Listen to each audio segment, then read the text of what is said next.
I have a soft spot for Datsun, simply because they were the makers of my first car. Back in the 70s and 80s, they were one of South Africa's biggest brands, and after being out of the country for a few decades, they've decided to return, with a car made in India. This is the Go, available in 2 spec levels, the higher of which still comes in at just 100,000 Rand, making it one of the country's most affordable cars.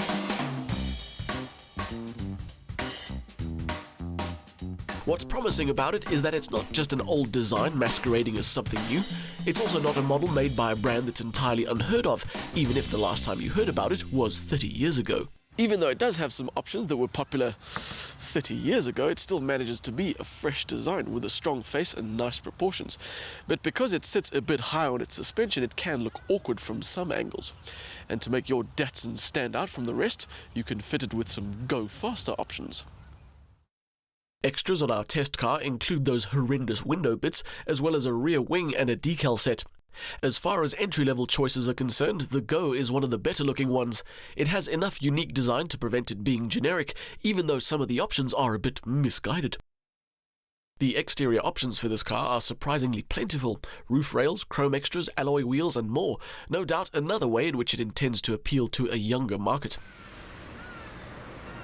There are even more options for the interior, but not enough to distract you from an overall impression that's not entirely flattering. When you spend 100,000 Rand on a car, there are things you expect on the interior. The plastics will be hard, the spec level won't be massive, and there will be things you will have to live without. But even by those fairly low standards, the interior of the Datsun Go is disappointing. Sure, it's got a radio and electric front windows and aircon, but all of that is undone by some bits that can best be described as dodgy. The first one is a little difficult to show you. The rear window isn't molded correctly, which means your view out the back is distorted. In fact, depending on exactly where in your field of vision an object appears, it can look as though you're seeing double. The second fault is a little more obvious. The button for the fog lamps looks worse than a home-fitted hack job, and what makes it scarier is that this is how the car leaves the factory. I get that this is a budget car, and yes, there is decent space and a layout that's easy to use, but even so, the entry-level positioning is hammered home by the fact that there's no rear wiper or demister, and I don't think I've ever driven a car that has mirrors you can only adjust from the outside.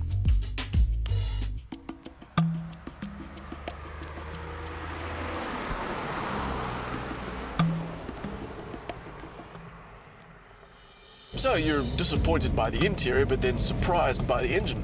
The 1200 3-cylinder puts out what sounds like a modest 50 kilowatts and 104 newton meters, but it actually feels pretty good. Although it has to be said that Datsun's claimed fuel consumption figure of 5.2 liters is less than half of what we've seen. That aside, the 3-cylinder pulls really well from low down, giving it decent acceleration. Some of the work is undone by the 5-speed manual gearbox because third gear is a little on the tall side. But even on the highway, the little Go plays nicely with other traffic. You may have noticed just by looking at it that this Datsun stands quite tall. The ground clearance sits at 170mm, which is just under 6 centimeters taller than a Polo Vivo, and although it does help with rougher road surfaces, I can't say it's the best position for everyday sort of driving.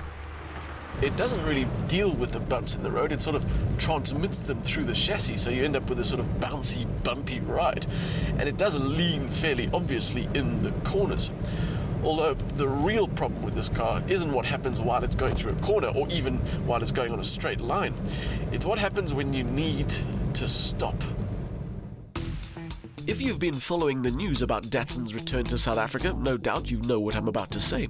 If not, the big scary story that almost everyone is peddling is that the Datsun Go isn't fitted with ABS, nor does it have any airbags.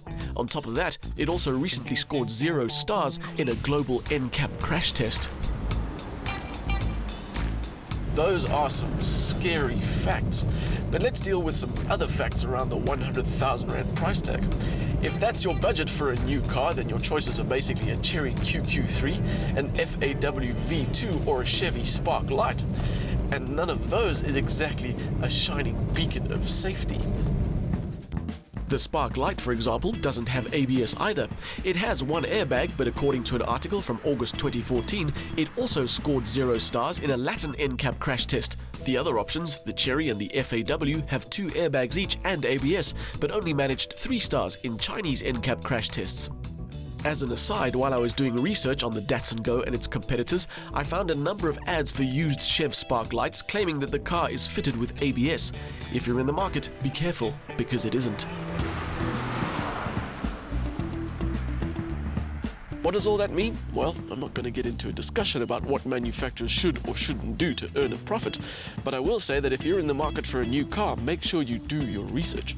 Speak to people who know about cars but who aren't salesmen. As for the Datsun Go, well, it's got good looks and a decent engine, but the whole package is undone by its lack of modern safety features that people these days take for granted, even at this price.